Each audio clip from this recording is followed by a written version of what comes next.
Сәлем достар, бүгін альфа хорис деген печенье жасайтын боламыз. Песочный печенье. Бұл үшін бізге 300 грамм ұн керек, 150 грамм осындай сливочный май керек. Ұн мен майды араластырып аласыздар, 100 грамм қант қосасыздар, өздеріңіздің қалауларыңызға қалай. Сосын разрыхитель 2 ас қасық кукурузный крахмал қостым, 1 жұмыртқа қостым. Маған 1 жұмыртқа жетті. Если жетпеген жағдайда 2 жұмыртқа қоссаңыздар болады. Осындай қамырды алып, 15 минутқа морозильникке салып демалдырып аласыздар да, осындай қылып жұқалап жаясыздар, средний қылып, қатты жұқа болмасын.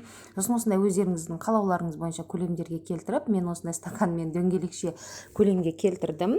Осылай пісіріп алдым, қараңыздар. Ортасына вареный сгущенканы жағам, және шет-шетіне де осындай вареный сгущенканы жағып, кокосовый стружки болса, соған осылай жан-жағын батырып алсаңыздар болады. Менде ондай болмағаннан кейін осындай сахарный мен осындай тастарды алдым мен жан-жағына жаққанға, сепкенге, және де бетіне шоколад болса шоколадты ерітіп құйсаңыздар болады. Өте керемет дәмі, енді ауызда еритін болады. Жасап көрсеңіздер болады. Оп-оңай үйдегі бар жағдаймен жасайды, бар затпен жасайсыздар. Қараңыздар, керемет, сақтап